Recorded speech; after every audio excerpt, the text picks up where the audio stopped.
Hello and welcome to Late Night Crypto with Johnny and Jenna. And tonight, guys, we have two special guests tonight. Even better. We have with us Jake Claver and Max Avery. Guys, I am so excited for you guys joining us tonight. We have an awesome show planned. We have all different topics that we're going to be talking about. We're going to be talking about cost analysis on trust is actually Jake's formula, I do believe, and he's going to be explaining that to us. We're going to be talking SVB. We're going to be talking markets. We're going to be talking XRP and Fed Now. And we may even get into Jake's personal feelings about me joining the Proton cult. So let's get into it, guys. What's up, Johnny? How are you doing tonight? Jenna, I'm doing great as always. It's always good to be here. Excited on Late Night Crypto. Let me just start off a good evening to all the Warrior Maniacs out there. Appreciate you guys showing up every night, and it's been an awesome day. But I'm super excited. We got two guys here, super smart. Can't wait to hop into it. We got a lot of good topics tonight, Jenna. Boy, the banking system ain't doing so well. We're gonna hop into what that means for everybody. Absolutely. All right. So let's bring up Jake first. Jake is a business leader, consultant, and founder of Beyond Broke Mastermind. Welcome, Jake Claver. How are you? I'm blessed to be here. Thank you for having us. Thank you for joining. And we have the Max Avery. Guys, he is the most interesting Max in the world. Had to throw that in there. He is an entrepreneur, writer, and vice chair of the Arkansas District Export Council and co-founder of Beyond Broke and probably 100 million other things. Welcome, Max. I'm so happy to have you. Thanks for having me. Absolutely, guys. So before we hop into a little bit more with your intros and everything, Johnny K, can we take a look at the markets and see what is going on, please? Yes, let's see what we have today for the bubbles, Jenna. It looks like we've got a lot of green out there today. That's why this thing hasn't frozen on me. We've got a lot of green. Let's see. Let it reboot here. A lot of green happening, although they're not floating around. I don't know what's going on over here, but yes. So we see here, Jenna, we'll hop into the market cap here. So we're just about over $1 trillion right now. We're at 1.008. Let's take a look at some of these things and see what we've got. Bitcoin. Just right under 25,000. We've got Ethereum around 1660. We've got, I don't know why they got stable coins in here. We've got our beloved XRP at 36 cents. Cardano 32. Polygon $1.14. Solana hanging in there around 20 bucks. Let's go check out Quant. Where are you, Quant? Oh, we got Stellar at 8 cents. Holy cow. Hedera up a penny. Up a penny. Yeah. Oh, there's our beloved Quant at 123. So, yeah, guys, taking a look at the market and seeing where we are here. Is there anything that you guys are looking at in particular or have your eyes on based on where we are today in the marketplace? Just, Jake, you got anything? Sorry, Jake. I should have called you out. Jake, yeah.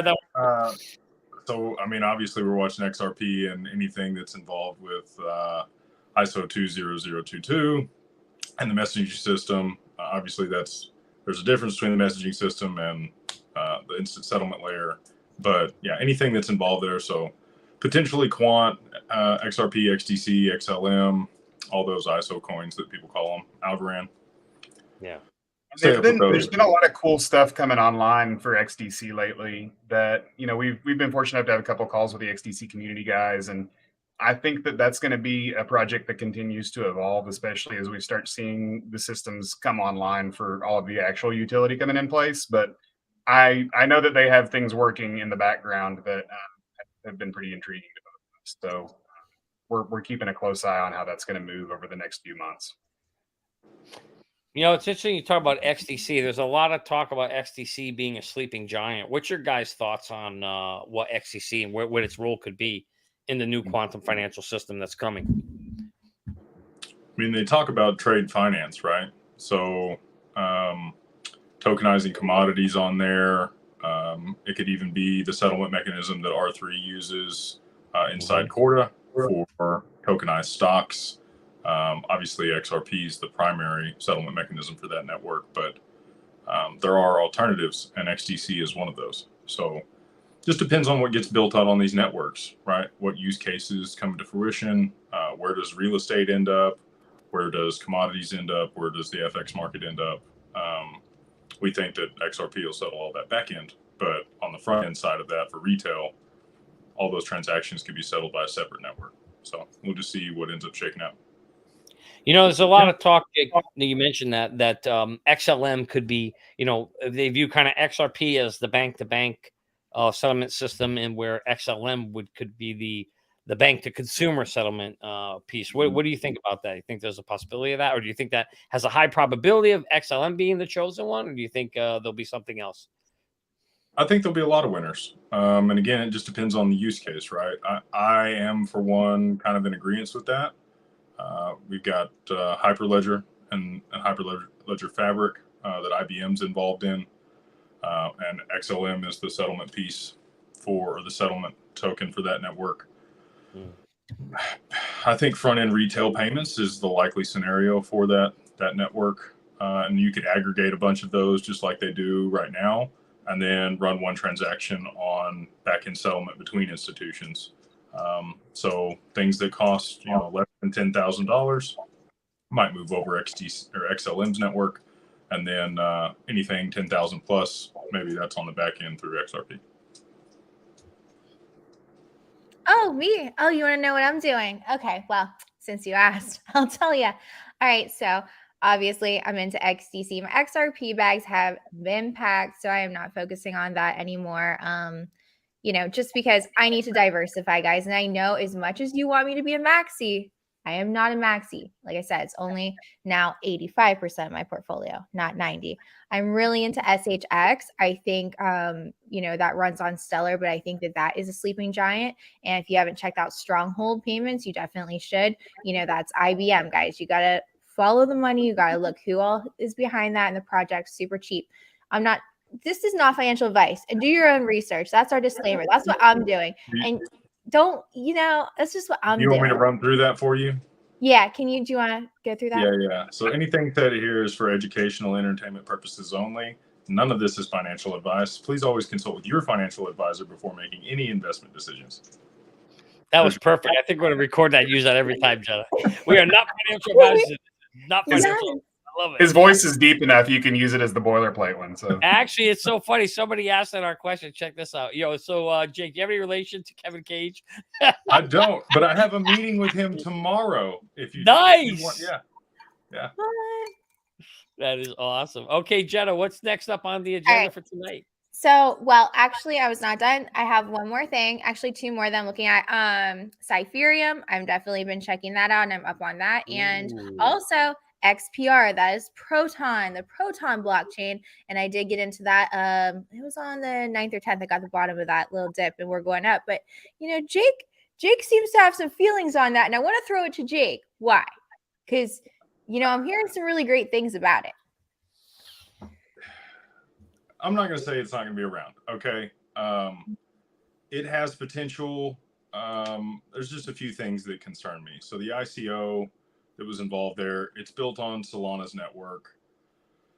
We know that that's down often. And they've got Metal Pay so their layer 0 is developed after their layer 1, which seems backwards to me. It would make sense that you would develop the bottom layer first and then add things on top of that, not go the other direction. Yeah. We had a discussion with one of their general managers in the UK, and after that conversation, I just didn't feel that the competency level of their staff was up to par with, something I would invest in. Again, none of this is financial advice, just my 2 cents. Hey, Jake, while we got on, I'm going to give a shout out to our man Gonzo there in the chat, who's a big Ethereum supporter, or I should say he's been on top of all the upgrades. What's your take on Ethereum? What do you think its role is in the future quantum financial system, or does it not have a role? So the EVM definitely has a role. The Ethereum virtual machine will continue to be used, but that's not the Ethereum network. Mm-hmm. I don't know what ends up happening for that. Since they migrated to proof of stake, and now proof of stake could be considered securities. Obviously, the SEC gave them a free pass with Bitcoin in 2018 and Bill Hinman in that speech, which a lot of that's been uncovered in the lawsuit to not be guidance by the SEC. So we'll see what happens there. Yeah. But yeah, I think the Ethereum virtual machine will, for the smart contract capability that provides, it could be layered on top of other networks and is a fantastic tool. But as far as the network and its existence with the high gas fees and the latency there could be applications and use cases for it, but none that I can think of. Okay, fair enough. Cool. Oh, Jenna, you're on mute. Uh-oh. The mute button got you. It gets me every time. So Oh, I want yeah. to ask you, Jake and Max. I noticed, and of course, Johnny's wearing his Merlin crypto, his Merlin shirt, and we all know that is all about the exit strategy. And I noticed the other night, Jake, you had a space about exit strategy, and I kind of wanted to know where you were at, both of you, Jake and Max, with your exit strategy for XRP. At what points you're taking profits on that, what you're expecting it to do this bull run, if you don't mind. Jake, go ahead. Okay. Wow, you just threw the financial advice right out, didn't you? Yeah, that just went right out. Take that so big store right out the window. All right, folks. This is what I'm doing. Financial advice. Not for anybody else. I'm just some guy on the internet. So, exactly. I'll talk about the important pieces. So everybody should have a plan. I don't care what that plan is. In the short term, if we got a settlement with a lawsuit and utility wasn't in place, we could see price appreciation. Okay. People could speculate all day long. Does it go to $7, $10, $25, $100? Who knows? If we have institutional buy-in and the demand's there on the secondary market and moving through exchanges, you could see the volume go crazy on it. And you could see some significant price appreciation. So just decide for you what that price point is. And then make sure that you understand how to take profit in an effective way. So we've made sure that everybody that's involved in our mastermind and the people that I've had discussions with for the digital family office and the services we provide there is connected with Caleb and Brown or another broker, so that if they are taking 6-digit, 7-digit profits, when this price appreciation happens, they're not having that capital stuck on an exchange for an extended period of time. All of these exchanges have limits, daily and weekly limits on how much you can withdraw to your bank account. So if you're working directly with a broker, there's a bit more of a fee, but you get that capital much faster and you can redeploy that into other investments or your lifestyle or whatever you're going to use it for. So if you do head over to Caleb and Brown and set up an account, you can use Digital Ascension Group and they will help you out on the fees on higher transactions. Anything over 6 and 7 digits, they'll work with you on the 3.5% fee. And also you want to make sure that ideally you're doing this inside of an LLC for the tax deal there, or inside of a trust that you've already set up on the front end. And we'll get into at what points that makes sense, I guess, here in a minute with the spreadsheet, Jenna. Yes. But yeah, you just want to be mindful of those things. And if you haven't held it longer than a year, you're looking at anything over $500,000 is going to be 37.5% tax that you're going to owe the U.S. government. So just be aware of all those things. And if you aren't, you're not, I don't want to say competent in that area, but there's just unknowns for you. You can reach out to me or another financial advisor, and they'd be happy to walk you through it. Hey, Jake, if you've held it for over a year, what's the tax at that point? So less than 18,000 is going to be zero. You don't owe anything. Anywhere between 18 and I think it's close to $500,000, you're going to owe 15%, and then above that amount is going to be 20%. That would be for anything over a year. So long-term. Correct. Okay, long-term capital gain. 20% max versus 37%. So big difference. Right. And if you're doing this inside of an LLC or a trust, then you could potentially use that capital in ways to offset those tax obligations. Yeah, and actually that's what somebody asked here. So yes, if you're doing it, like if you're in an iTrust Capital, if you're in, especially if you're really smart, you transfer it to a Roth IRA, and then literally that's what I did, and you literally have zero tax obligation going forward, other than the cost to get into a Roth, obviously, because it's actually taxed out. You'll be right? So what's interesting about those is there's penalties if you withdraw early, but you can take leverage loans against your IRA, and that is not income, that's a loan, and so there's no tax liability on that. There's a lot of people that have made a lot of money inside of a Roth IRA, like Peter Thiel, He's got $5 billion inside of it, a Roth IRA, tax-free. So, yeah. Max, do you have any input on? I don't personally hold any digital assets, but if I did, hypothetically, I think that the main thing to do is just to wait and let all this shake out, because I think that there's some people that are going to jump the gun. They'll see some price action, go rush to get money together, and at that point, potentially shoot themselves in the foot on some of the strategy. And so a lot of what Jake was saying here makes a lot of sense as far as the planning phase of it. And I think that having that plan up front is ideal. And so talking to someone as far as just having that set forth as to what you're going to do when that point comes. But the best advice I can give to anybody, and this is financial advice, is slow down and wait and see what you can do to figure out the right way to do it. And don't just immediately start pushing send and sell and everything else on everything until you actually have a clear-cut strategy and have talked to professionals and know what route you're going to go with this. Is that's where I see people mess up the most. If you get in a panic and get in your emotions about it, you can create yourself a lot of issues really fast. All right. I have a question for you guys. So, let's say you make a lot of money and take a lot of gains, but you don't want to cash it out and you want to put it into a stable coin. What stable coin do you choose? Difficult to answer right now. Man. Not Tether. Well, I hate this answer, but maybe Tether. USDC with the banks and the issues that they're having, depegged the other day, but Tether's depegged also. I like Pax Gold. If I'm gonna if I'm pinned down and I gotta pick one, Pax Gold. Nice. Max, how about you? What's your thoughts? I think that's one that I'm going to have to just keep waiting on and see where we're at when the time comes, because I don't, my answer today could be drastically different whenever there's any actual movement where that's a decision that has to be made. Because I would have said the USDC was safe 3 months ago, and now I'm not sure. So, yep. To me, stable should be stable, not unstable. So. Yeah, the US CBDC, whatever that ends up being, I'll transfer into that. Yeah, right. Yeah, I have to agree, Jenna, with Jake. It was funny. I got to stay consistent. So on the Good Morning Crypto Show, we've been saying it for a while that I didn't trust USDC or Tether because, first of all, Tether we knew was going to be safe because they told you it was going to fail, right? And they never ever tell you when it's going to fail. So they kept saying it's going to fail. So we knew Tether was good. USDC is the one that we were warning everybody about because they kept saying USDC is safe, got BlackRock behind it, Circle behind it, all the big boys. That's the one I worried about. And there you go. You saw that the plug get pulled on that one.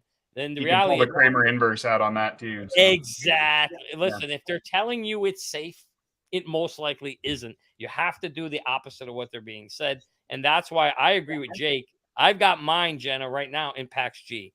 Anything that, no stable coin except Pax G. And it's not really a stable coin per se, but it's backed by gold, right? And so that gives you the confidence that, you're going to move at the price of gold. And the reality is, what better place to be right now than in gold, guys? Because guess what? We've never had central banks buy as much gold as they're doing now. We always say, do what the elites do, not what they say. And they're all buying gold.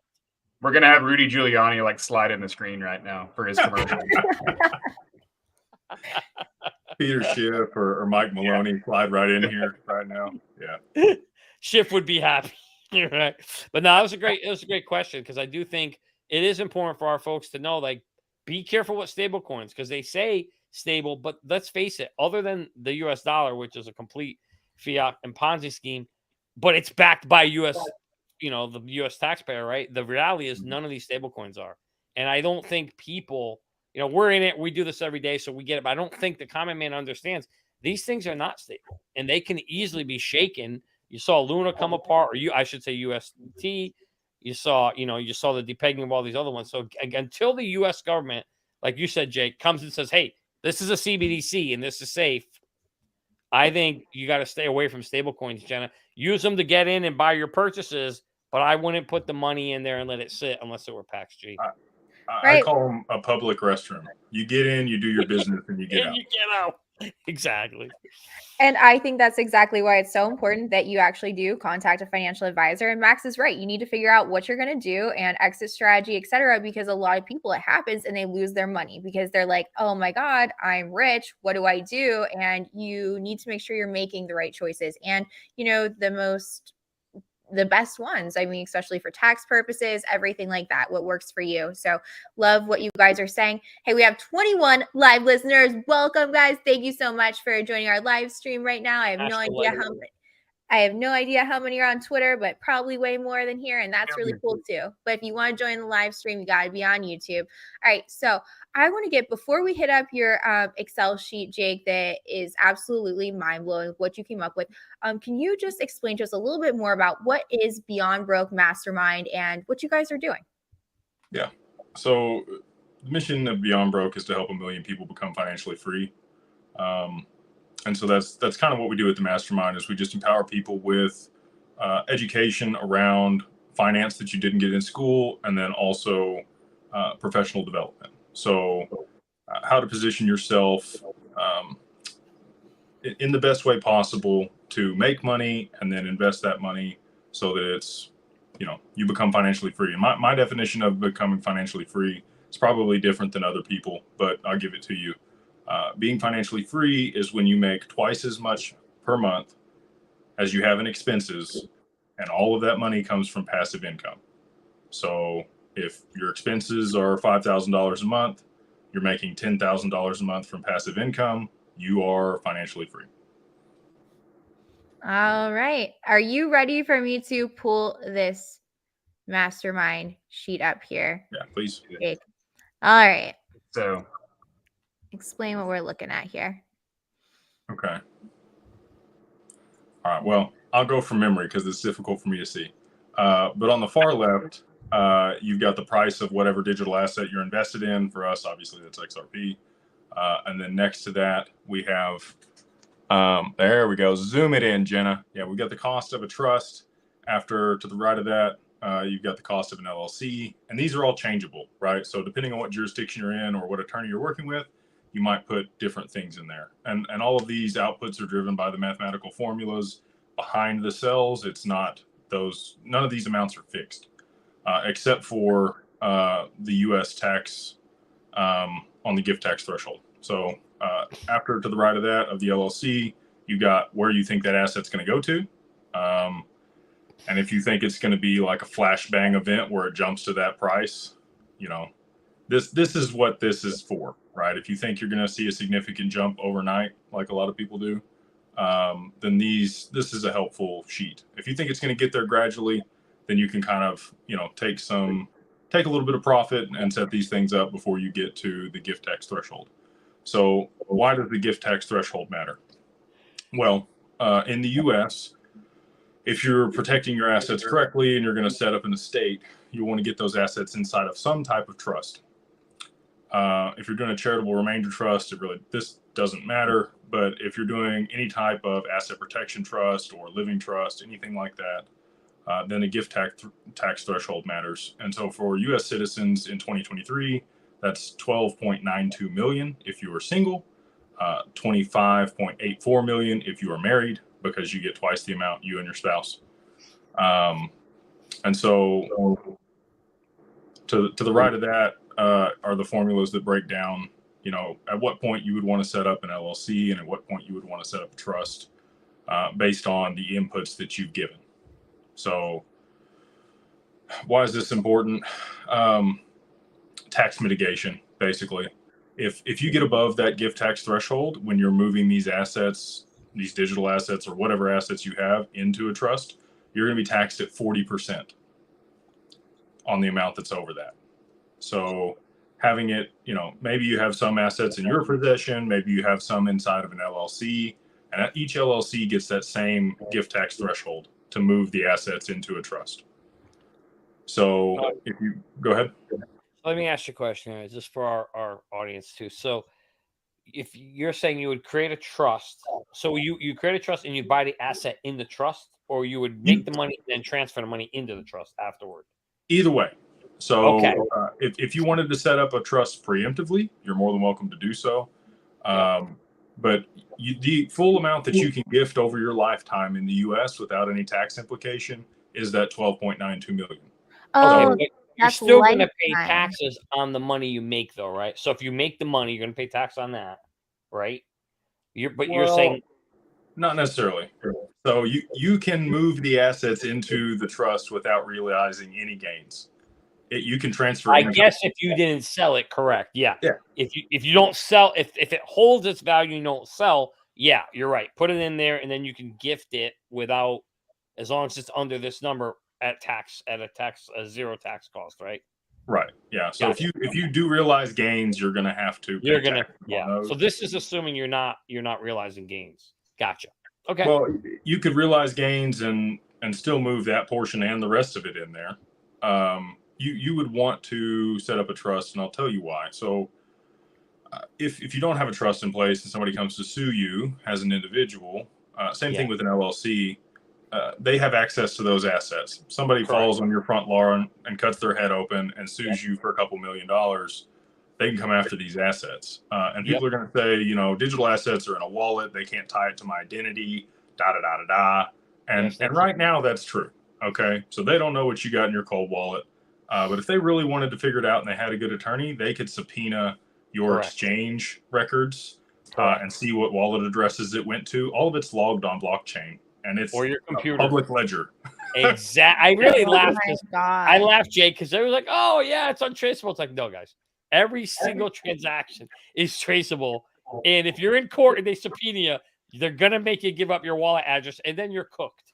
You're cooked. So you want to get that inside, and that's the main thing you're transferring is the keys and the wallet address that hold your crypto inside the trust, okay, or the LLC, depending on which vehicle you're going to use. So I put this tool together because I get these questions all the time. People will ask me, at what point should I set up a trust, or at what point should I set up an LLC? Depending on the cost of this and the price you think it's going to go to, this gives you a break-even point for whether, if you bought more or if you set up the entity, you're still going to make out the same on taxes. And if you buy more than that and you don't have this set up, then you're going to pay more on taxes when you transfer it into a trust later on. So might as well just go ahead and spend the money to set the entity the entity up now. Yeah. Makes sense. So, Jen, is there any other columns to the right here on this after the current LLC return, or is that it? There should be 2 more columns. I don't know if she's able to show just because. Yeah, there you go. Oh, there we go. Yeah, so those 2 columns there that had the 200,000 and the 2.5 mil, that is what, if you invested the same amount of money it would be to set up these entities into the digital asset and had that price appreciation, that's the yield it would have given you. And then to the right over here are the break-even amounts if you are single or if you are married, for when it makes sense to set up these things based on the cost of each one that you've put in. Gotcha. Well, I'm glad you do because I surely don't. I'm like ready to bang my head against the desk. Yeah, it's a lot. That's a lot to explain. To put it simply, if you have more than these amounts and you think XRP is going to go from 40 cents to $100, it would be a good idea to set up these entities. I mean, based on this, I just feel like I need to go buy more XRP. I should buy 1 XRP for every $100 I want based on this chart, which is not financial advice. We'll see if that's what ends up happening or not. Complete speculation. Well, I like speculation. You know what? That is why I think so many people are into XRP, right? Because and that's just my guess of what asset was on there, because XRP is always around 40 cents, always, like for the past a very long time. It's more stable than a stable coin. But I think it is one of the most speculated crypto assets in all of crypto. That's why I hold it. I would agree. There's no doubt the army out there has a loyal army to it, no doubt about it. But I just want to give any folks, if you want to edge on connecting up with Jenna, she's already given you a shortcut here. If you're a tax attorney, please reach out to me after the show, and we'll see what's up. I'll hook you up with my CPAs, Jenna. There you go.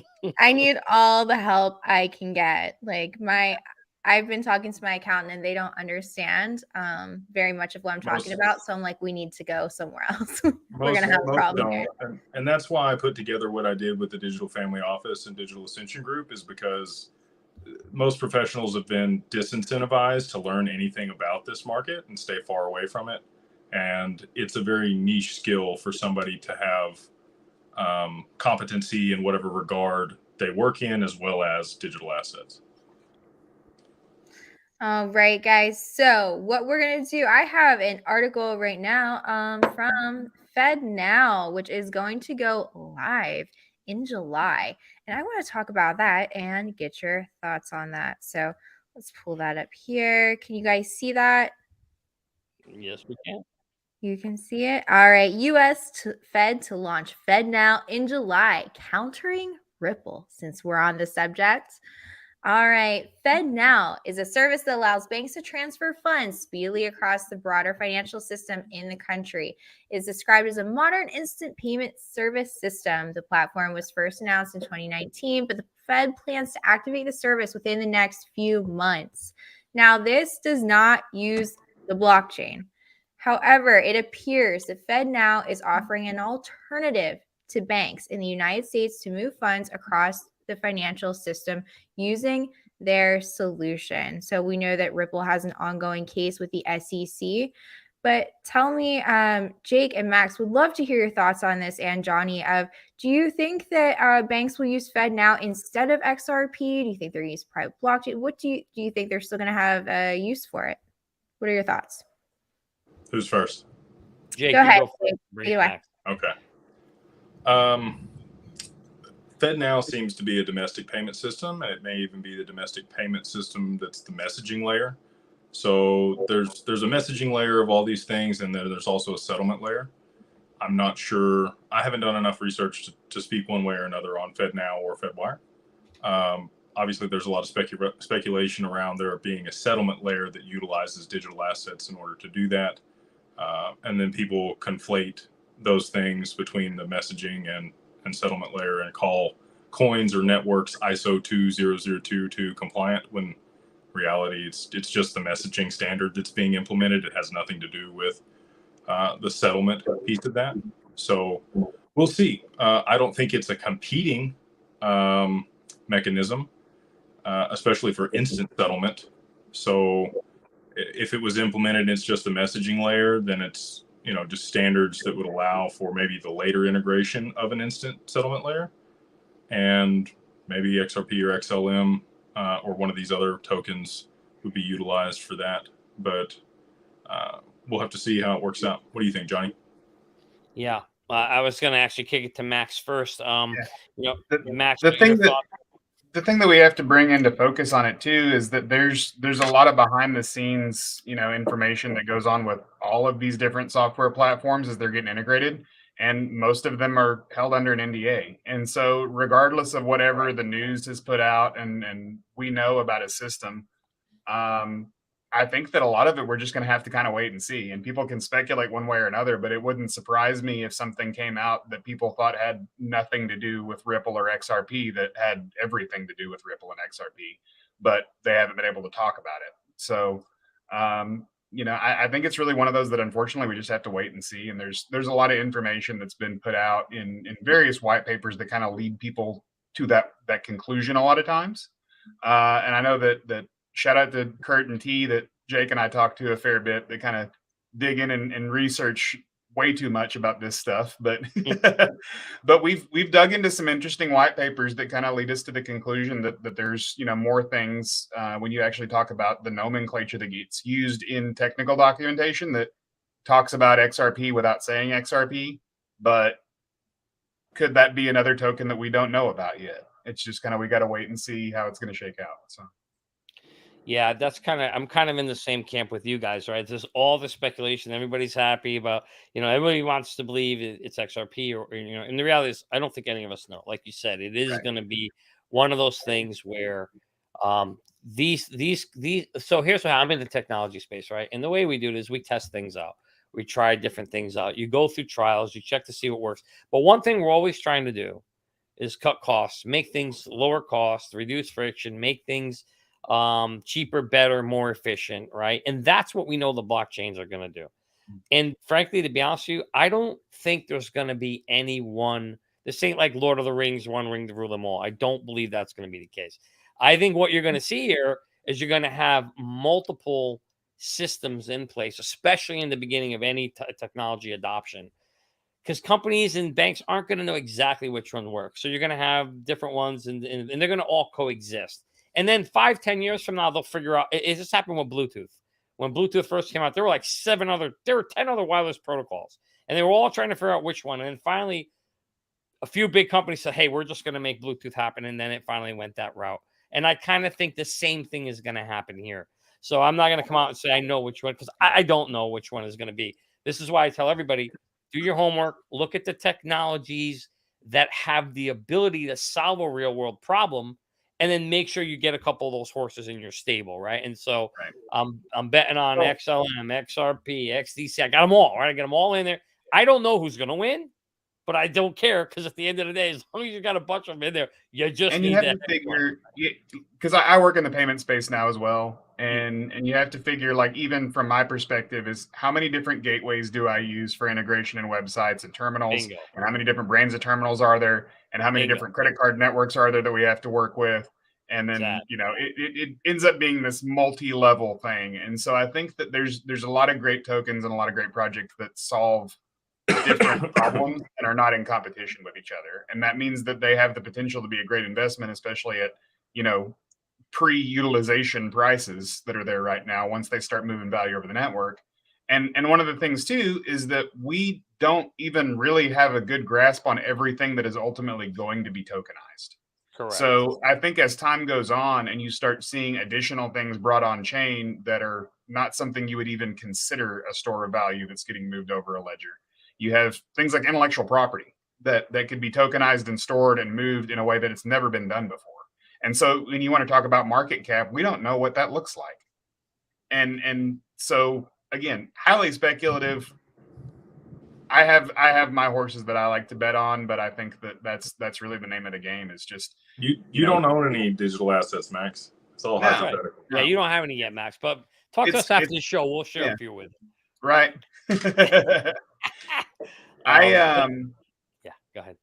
I just want to say too, though, it's that, I just encourage people that regardless of whatever you read on crypto Twitter and YouTube channels and everything else that you're watching with this, is take the time to go through and read some technical documentation yourself and kind of brush up on how that stuff looks and works. And then you can have, a conversation where you kind of understand where you're coming from in this. Is that I think there's a lot of people that are using second and third hand information and haven't gone back and actually read the white paper about a project. And if people would take the time to do that, I think they would have a lot better understanding of the things that they're looking to invest in before they start dumping money into it. Max, I'm willing to bet if I asked 10 of my friends what a white paper is, they would think it's a piece of paper that you put in your printer and print something out. They're definitely not going to know what the hell we're talking about, right? But you are absolutely right. People aren't doing the homework, and I think that's part of the problem. But I got a couple questions I want to ask you guys that for me have always been kind of on my mind. And I guess, Jake, I'll start with you first. So one of the things I've always wondered or questioned is, being in the technology spaces, what's to stop these companies? We all know the real value is in the blockchain technology itself. And what I've always questioned is, what is the long-term sustainability or even livelihood of a cryptocurrency, right? Where you could develop a blockchain if it's centralized. If it's not decentralized, typically cryptocurrencies were there as a incentive to make it a decentralized system, right? So if we go centralized and you have a private system, do you even really need a cryptocurrency? You do if you're dealing with parties that don't trust one another. And so I'll give you a prime example. So the U.S. has sanctioned Russia when they invaded Ukraine. And Russia, because of that, they got kicked off Swift's network, and they will only accept rubles or gold in payment for their commodities contracts now. And so that means that the EU or anybody else that purchases those commodities from Russia has to pay them in those currencies, and they would have to hold bank accounts in their jurisdiction with those currencies in order to settle there, with the current Nostro Vostro accounts, which I think you wanted to get into, right? We're going to get into that next. Because of that, if you had two parties that didn't trust one another, you need some intermediary network or technology that would allow them to transact over a public ledger. Everything's transparent and immutable, and then they don't have to trust the other party. And so that's where this technology comes into place, where it can still be run on centralized nodes by governments, but would be utilized in an open public forum for those types of use cases. But could that cryptocurrency be a private currency which is only within the system, or would it be public based? That's the question. Sure, it could definitely. So PolySign's got their own private proprietary blockchain that has its own settlement token on it. I think JP Morgan does too with Onx, right? I think it's Onx, right? That's my fear, is they're going to come out, create a system, private coin, we can't access it, and then we can't own the rails, right? Well, I mean, if that's the case, then it is what it is. I would rather take a chance and take a risk, and maybe make out like a bandit than miss an opportunity because I was, sure that couldn't exist. Right. No, you're right. I think that is the actual risk, right? Is which one will it become, a private or public system? And the reality is, I think even if it doesn't, I still think there will be, and you hear Kevin O'Leary talk about the 12th segment of the market sector. I think there will be a cryptocurrency market because I think it can be manipulated to speculation, and the elites are always going to want to use that, to create money. So I think you'll still see it exist. The question will be in the form we're discussing. I guess that's what's yet to be seen, right? But Max, I know in terms of what are your thoughts on the whole the idea of in terms of, we talk about the ISO system, right? And the ISO 2000 communication, and people confuse all the time that with the actual cryptocurrency, when I think Jake mentioned earlier, it's really more about a messaging system. Maybe you can explain a little bit more of what the difference is between the cryptocurrency that's ISO 2000 qualified versus the actual messaging system. There's standardizations that go in for, any type of payment network or anything else. So you have ISO standards for everything from steel to, baby products to anything else. And so there's compliance standards that have to be met to operate over a network.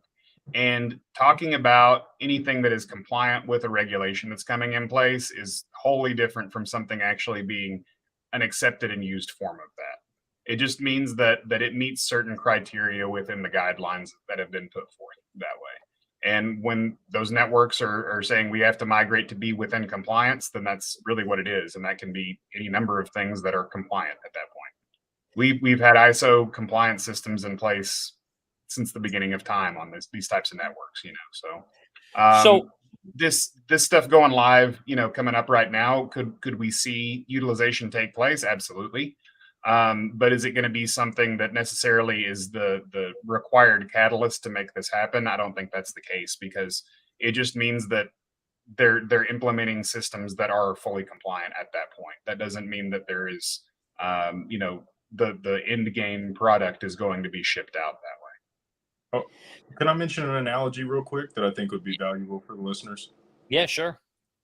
So the shipping container allowed for globalization of shipping. Okay. And if you go to a shipping yard in China, the US, Russia, India, Africa, all of the containers look exactly the same. Okay. Yep. And so all of the equipment that's used is standardized across that system for the logistics and the transportation of those containers. That's what this ISO system is. It's so that there's the same type of data is in each one of these messages, and all this criteria is met, and it standardizes that process, just like Max was talking about. So it's the same type of idea of when you have a CSV file that you have to import for something, that you have to have certain tables that have the right headers for it to line up right. Right. It just standardizes the messaging across the board and makes sure that all the data that's pertinent to that transaction is collected and reported. Yeah, and that's really what the clarification I was looking for our audience, right? Is at the end of the day, it's basically, it just says, hey, these particular cryptocurrencies now conform to this standard. So if we wanted to adopt one, these would be the choice, or the ones we would most likely choose from. And this is the interesting thing. Yeah, from the payment perspective right now too, is that one of the things that that a lot of people don't know about in credit card processing and in B2B transactions, especially, is that going through a gateway that allows level 2 and level 3 data on like a corporate card, like a purchasing card, allows the capture of additional data in there and actually lowers the underlying interchange rate on someone's credit card transactions. And so there's something that we help vendors out with a lot, that there are times that we might go in as a credit card service provider, be their merchant service solution, and keep their rate identical to what they were previously paying from the markup perspective. But by running it through the right gateways and implementing the proper level 2 and level 3 data with that, I've seen some vendors save 5, 10, 15 grand a month off their fees just by capturing additional data that way. And so this is something that in the future of payments, you're going to be able to see that level come through in a more standardized format, because there's only a couple of credit card gateways that handle that right now. And as we move into different types of payment solutions, I think that's going to be a more relevant thing. It's the same reason that you can get, a Hulu, Roku brand TV, because they're going to sell all your data on the back end. It's like it's $100 for this versus the Sony that doesn't have that, that adware built into it that way. So I think you're going to see a lot of interesting solutions come out as far as people try to monetize the data that they're receiving from their customers like that. No doubt about it, guys. We are in the age of big data, and we know, Facebook, you don't pay to use it, but it's worth $1 billion for a reason, right? It's all about the data, no question. But let's hop into something that, Jake, you touched on earlier. A lot of people talking about, and Jen, I know we talked about it a little bit earlier, Nostro accounts. So most people don't know what those are, but those are basically the money that's on, both sides of the world as we're moving money across border. And we know that XRP, and I should say the ODL, Ripple's product, the ODL, Jake has the ability to someday replace that system. So I'd like you to talk a little bit about how exactly, and so we're going to dive a little into the technical of this. So, hopefully we won't bore too many people, but this, I think, is important for people to understand exactly how XRP replaces those accounts so that those countries, you can free all that money from the banking system. But, how does it work? Why is it on, is it on one side? Is it on both sides? Do the banks have to hold so much liquidity of XRP to be able to do it? So I'm going to kick it over to you, and maybe you could talk a little bit about exactly a little more the technical details of how XRP into ODL rails work. Yeah, 100%. So you're exactly right. Right now you have Nostro accounts. And so just like I talked about with the deal with Russia earlier, you would have to hold capital in a bank account there to settle with them. And they have to do the same thing. So banks hold back 12 years ago when I worked for Compass or BBVA before they were bought out by PNC, they had $4.5 billion in their control account. Okay. And they hold that, and that's what allows them to settle with somebody else. So even in domestic banks, you'll have JP Morgan run up a bunch of transactions, and then maybe it's with Wells Fargo. They both run up transactions between one another for 2 or 3 days, and then they'll send one payment, and they have that big lump of money there so that they can settle on either side. Yep. With XRP, because it settles so fast, and it costs less to do it than the traditional system does now, you could do each transaction. And in doing so, you would sell out of whatever currency you had on this side, buy XRP with it, send it on the ledger to the other person, they get it, they sell out into whatever they want on the other side. So they don't have to pre-fund any of the money to settle. And there's a DEX that's built into XRP. It's value agnostic and ubiquitous.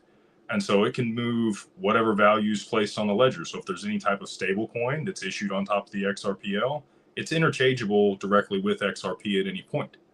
And so you don't no longer need to pre-fund those accounts because the value's there for them to sell into whatever they want on the other side.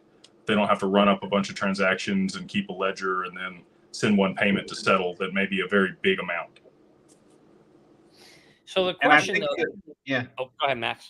I was just going to add too is that I think that a big component of that a lot of people haven't really touched on is just the ability for the economic velocity to increase, especially in some developing countries, because when you're dealing with wire transfers, from the United States to a smaller nation that doesn't have the funds there to do it, the settlement time can exceed, what you would consider as an allowable period for anything like that. And so by them being able to get the funds faster, settle the funds, move those into whatever their project is, and keep moving forward, I think that you'll actually see economic growth at a much more rapid pace in some of these countries, and they'll be able to be more competitive and better players in a lot of markets that way.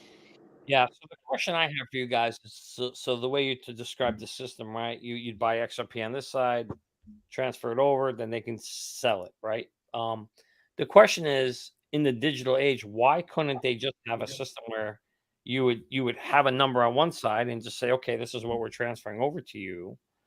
Like, in other words, does it need to be XRP, or does it even need to be or could it just be a digital ledger without actually being a That's what they cryptocurrency? have now. That's exactly what they have now, and it takes 2 to 3 days. So if you have Cash App or PayPal or Venmo, Right. when you go to send money to your bank account, what options do you get?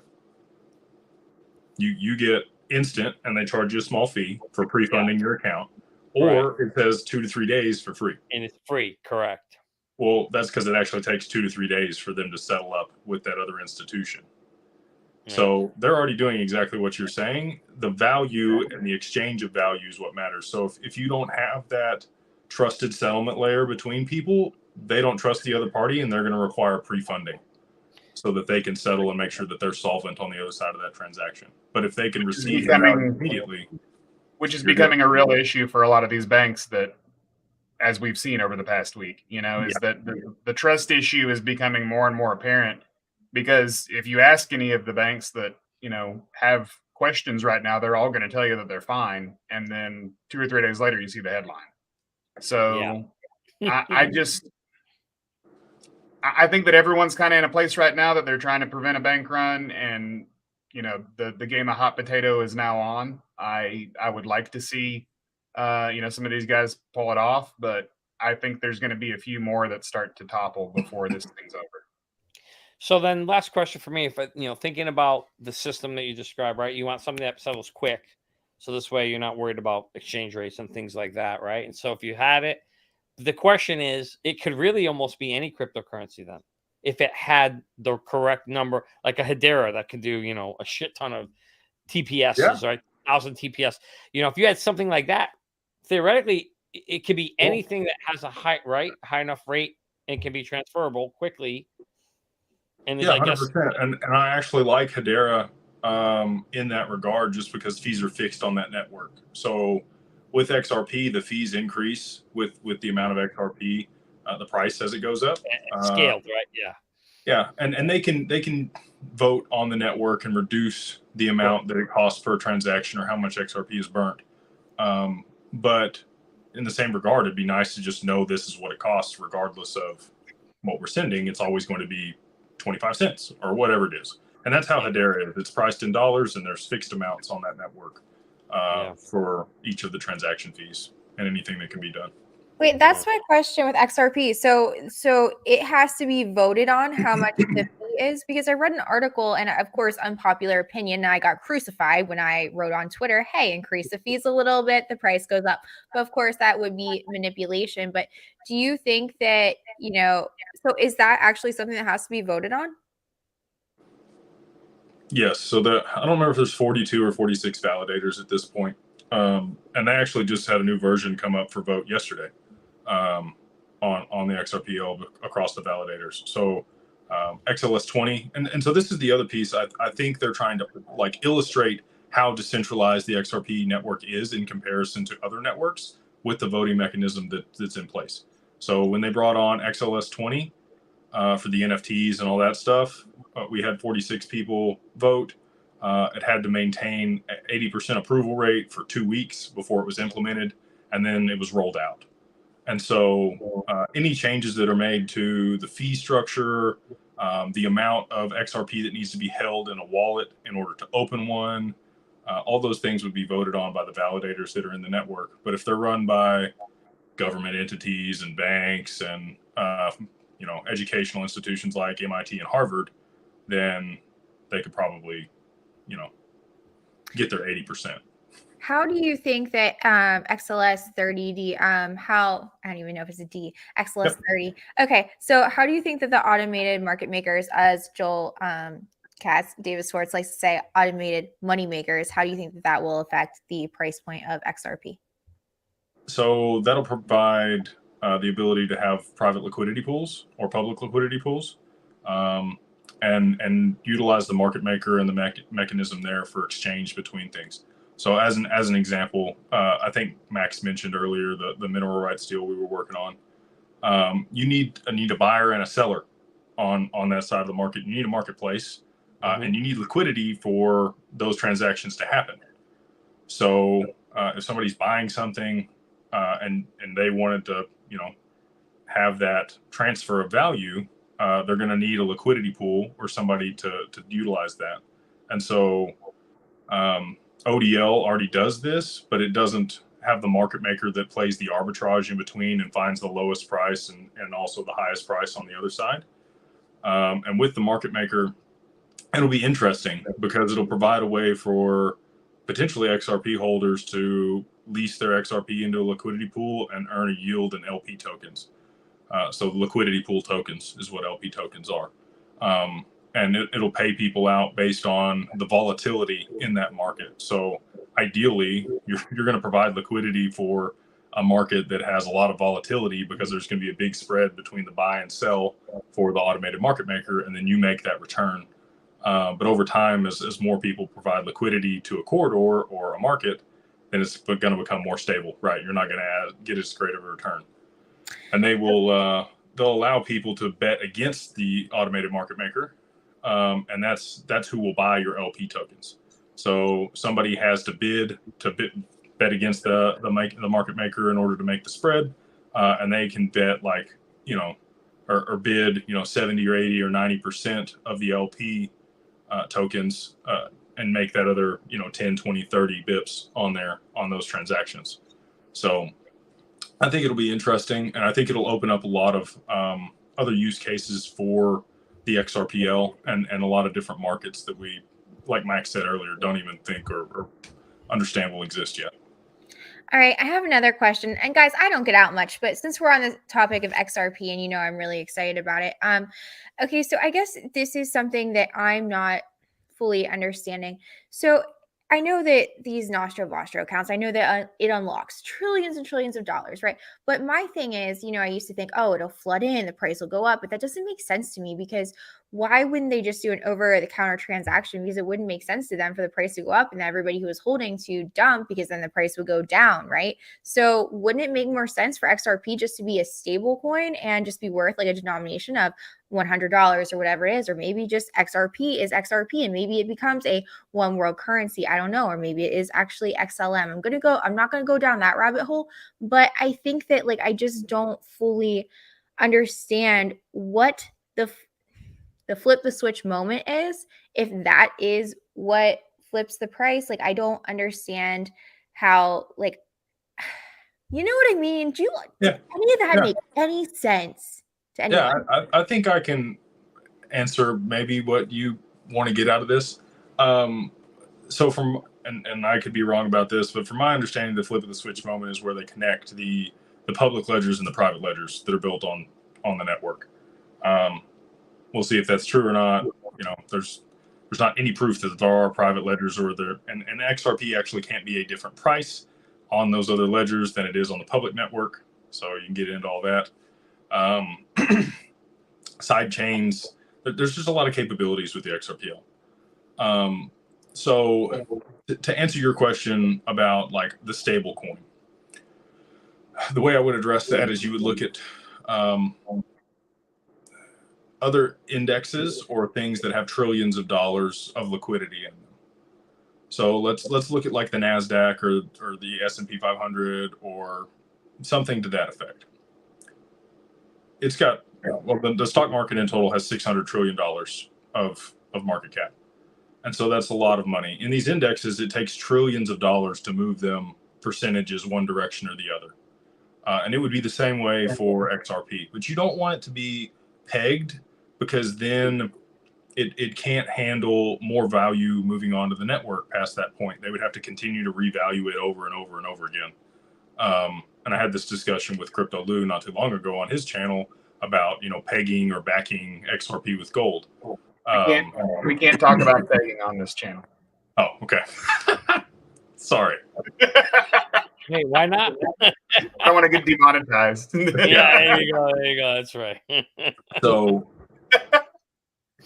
it needs to be liquid, and it needs to be able to expand with more volume and value moving over the ledger.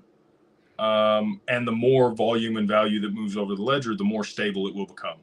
So David Schwartz has alluded to the fact multiple times that XRP was meant for $10,000. And at that point, it would become very stable, and you wouldn't see the fluctuations that we see now in the price, and it would be close to the most efficient price for XRP to be in order to fulfill its use case. So in order for that to happen, you'd have to have, people out there freak out about what the market cap would look like if that was the price of that token.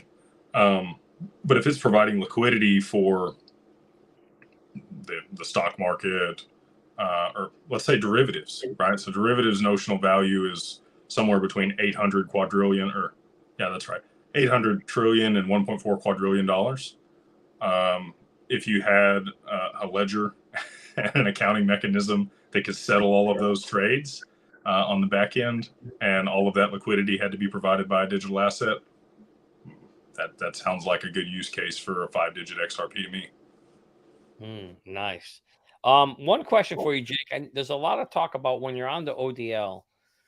There's a lot of talk about, it can only be XRP, and then there's a talk it can be any other cryptocurrency on there. Maybe you could clarify for our audience there. So if you're using an ODL, Ripple's ODL, I've been told that is not true, that it can only use XRP, but you can use other cryptocurrencies as well and not just XRP. So is there truth to that? It will find the path of least resistance. That's correct. Okay, so if that's XRP, which my guess would be it would be most of the time, just like R3, right? So R3 primarily uses XRP to settle. But if there's a more efficient way to do it, then it will choose a different token or pathway in order to do that. So it's going to mitigate costs, just like you talked about with the tech before, right? You're always looking to be more efficient, cost effective, all those things. Yep. So these technologies, that's what they do. They just source liquidity and process the transaction through the most efficient manner. And again, a lot of the time that would be XRP, but it could be something else. Yeah. And while we're on the topic of XRP, let's kick it around to one of the most important questions we get asked all the time on Good Morning Crypto. And Max, I'll start with you first on your thought. So we all know about the famous, SEC Ripple case, and Lilo has a question here.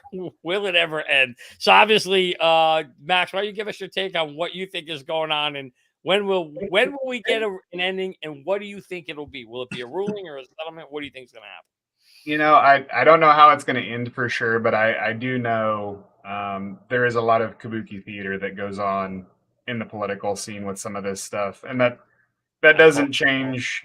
That doesn't change my sentiment of how I feel about certain individuals that are involved in the government regulation or lack of regulation with this at this point. But we've seen some advances here recently. Congressman Hill, who's a friend of mine, has been serving on the financial committee for a while, and they had some interesting conversations last week. And French was very forward about saying that we need to have regulation in this space multiple times. And I think that we'll see that continue to push forward. And as that pressure gets added, I think the SEC is eventually going to have to hit that wall of letting off the gas on some of the shenanigans that are going on. And that we'll also see Judge, rule out some type of information on this, but that can be appealed and drug out as long as necessary for the rest of the theatrics to play out, if that makes sense. I think that this is a narrative. You can call me a tinfoil hat guy all you want, but there have been too many coincidences with the way this has played out in the timelines that I don't think that this is exactly really truthful as to what's going on. I think there's probably already been a discussion as to how it's going to end, and they know how they want it to play out. But for the public, we have to go through this. So I'm still going to make snide comments on Twitter, though, regardless. Well, Max, I couldn't agree with you more. There's no doubt about it. The whole thing's been fishy out the gate. It's been over 2 years.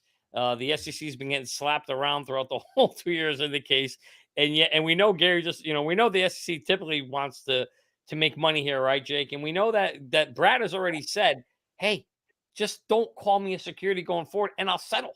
I'll pay you whatever you want. And we know the SEC just wants money, and it's funny that in this case, Jake, they don't want to take the money. This is going on. I totally think, I call this whole thing WWE, all political theater.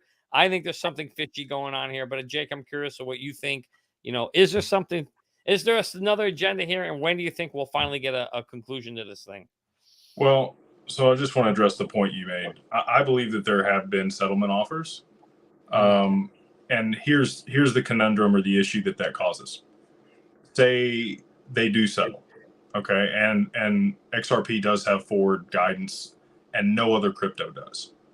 And there's no way for these other cryptocurrencies, once they are sued by the SEC, to utilize the fair notice defense as their way of fighting the SEC, because they didn't get fair notice either. Nobody did. That's right. But if Ripple settles and the case isn't won by them on that defense, then it opens up the SEC's ability to go after the entire industry. And so I think Ripple's doing, or has done, a service for the rest of the crypto industry by not settling. And if they had, again, they would be the only one with clarity, and it would eradicate any other network's ability to work here in the US. It would completely remove all the competition. Right. And I don't think they want that. And I think that's very admirable of them, that they actually want competition and they want the best networks to win out, and this use case or blockchain and smart contracts and all this technology to be developed here in the US and us to be the winners, instead of them having a monopoly and just taking over, because nobody else would have the ability to do anything. So we'll see what happens with the case. The judge is supposed to issue a summary judgment prior to the 31st, and if she doesn't, it looks bad on her. Or it could go to trial, and they could drag that out. Ripple's already spent over $100 million defending themselves in this lawsuit. So, and they've hired the absolute best attorneys in the space. They have Mary Jo White, who was the previous chair for the SEC prior to Jay Clayton. And so she was actually in office having discussions with Ripple in 2014 about this product. Anyway, yeah. So I think they need to win this case on forward guidance, or what's the term I just used? Fair notice defense. I'm sorry. And if they were to do that, then it would allow the rest of the space to also utilize that defense against the SEC and potentially exist as competition. Yeah. I guess we're going to go ahead, Jen. Okay, I was just going to touch on, just to add to what Jake said. I was reading an article earlier today about the Voyager bankruptcy, and that judge had actually written a statement, and he actually said that, it looks basically really, really bad right now on regulators because they can't make up their minds. And he said that, they can't figure out if cryptocurrencies are commodities and should be, regulated by the CFTC, or if they're securities, or neither. And he made that really, really clear. And I think that will be used actually in part of Ripple's defense with a fair notice. So just to add on that, I agree with you, Jake. Yeah, I think, it's been a long run. I think hopefully we'll see. My only concern is not concern, but if we end up getting a ruling, either party's going to appeal it. And then there'll be another appeal, and then another appeal. And frankly, if we don't get a settlement, which, by the way, you're right, Jake, if there is a settlement, it could be bad for the rest of it. Good for XRP, good for Ripple, bad for everybody else. If we get a ruling, it's another 2 years. We're going to go appeal after appeal after appeal. So either way, I guess we'll have to wait and see where we land with this thing.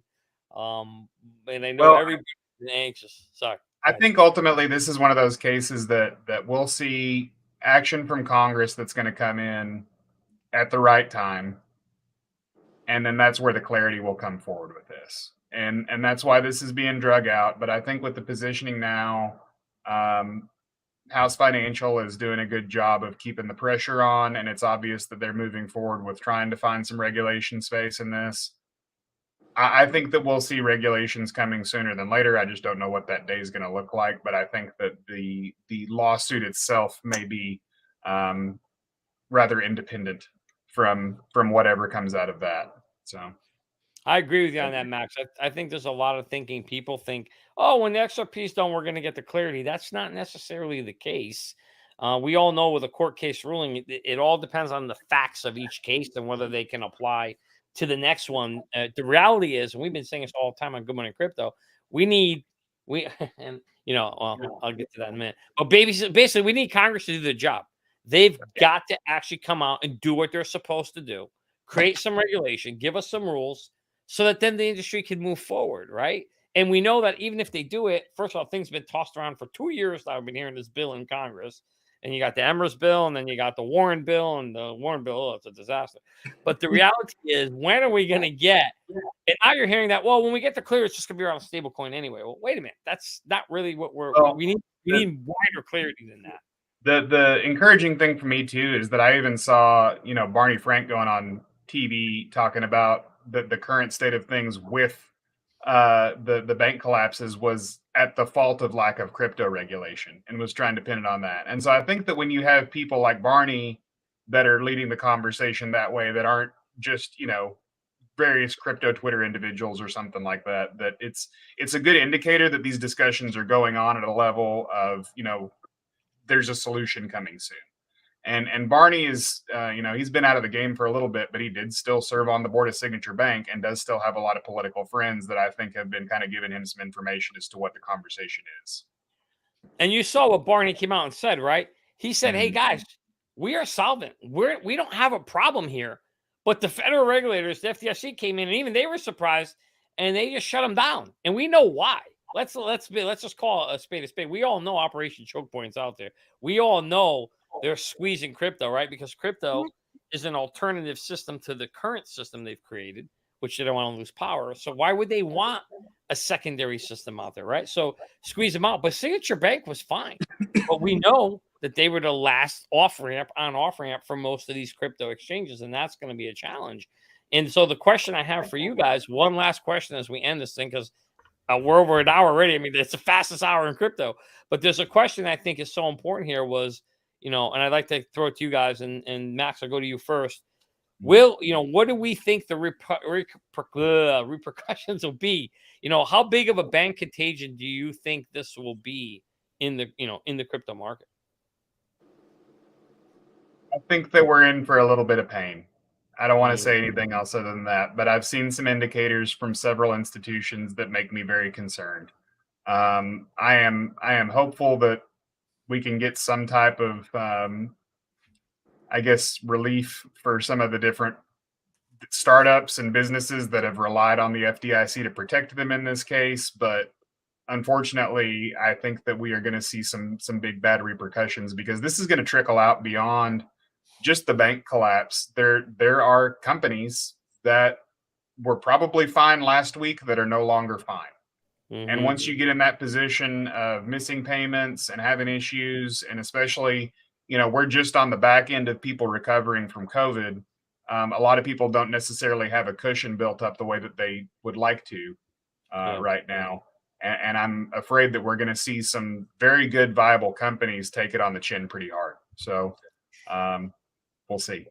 Becomes a domino effect, right, Jake? Jake, what is your thoughts in terms of not financial advice, not a financial advisor, but what could people do to maybe protect themselves, in your opinion, from the repercussions that are going to come from the continuation of the contagion of these banks failing? Well, so that's twofold. So, or maybe what are you doing to protect yourself? Let's put it that way. So what you would do? Well, obviously, if you held some digital assets, you're outside of the traditional banking system. Should look into that. At that point, you're also not liquid. So, I've moved all my bank accounts to Bank of America, and I'll give you the reasons. One, Warren Buffett owns 10% of that company. He consolidated all of his bank stocks away from Wells Fargo, JP Morgan, all of it over to Bank of America in 2020. They also have over 72 blockchain patents and have been a Ripple partner since 2018. Yep. And they're one of the banks that I would believe would be too big, quote unquote, too big to fail. Okay.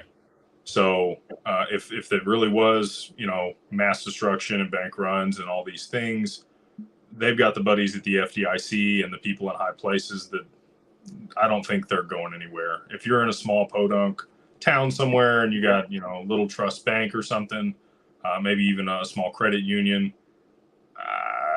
I don't know that that's going to stick around if there's bank runs and get all of the bailout money from the FDIC when they're going to make sure that their buddies get taken care of.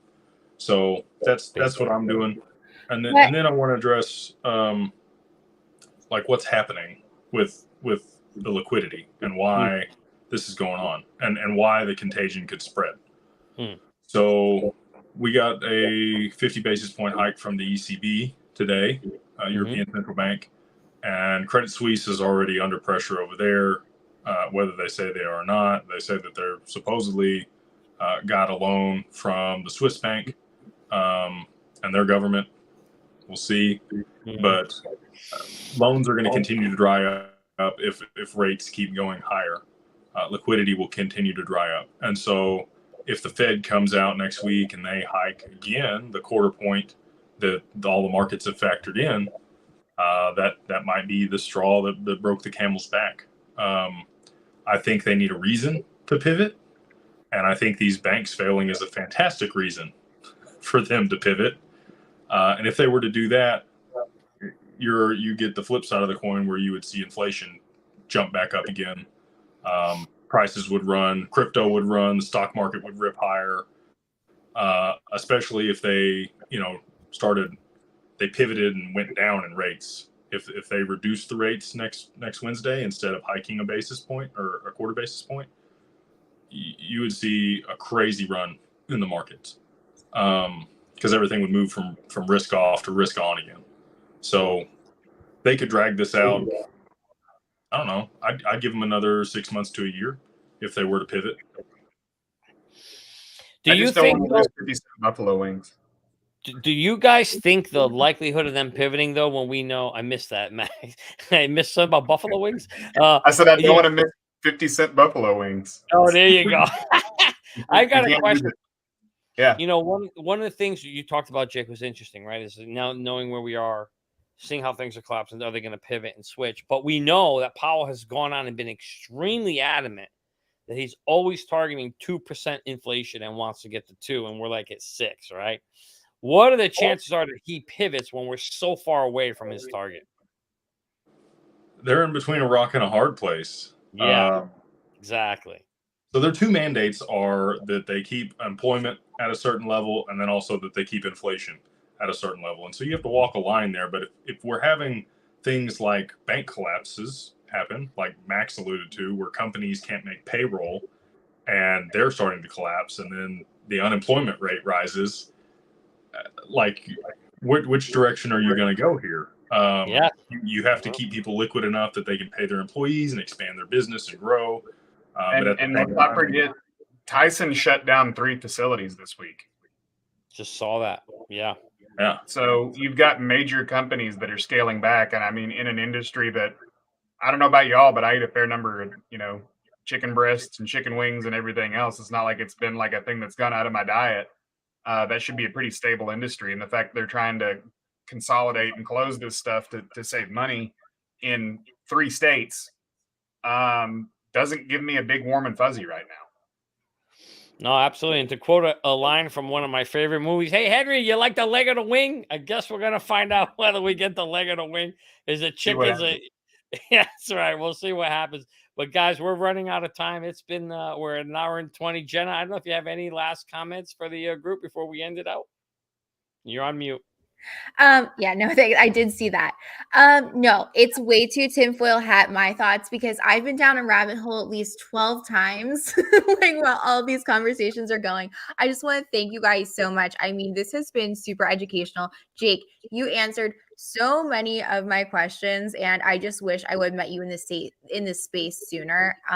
But definitely tuning into your content and everything. I appreciate your time. And Max, I gotta tell you, I know you didn't get to talk as much as Jake on here, but you have.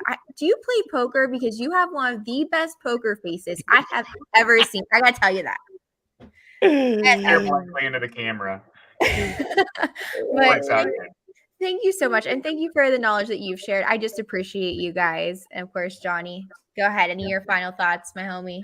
Well, I just want to say, again, thank you to Jake. Thank you to Max and Jenna. Thank you to my lovely co-host, Jenna. It was awesome. Really appreciate you guys coming and spend some time and, educating our audience on what's happening in this field. We're excited. We'd love to have you back on again. As we always like to say, Warriors, rise. Let's go.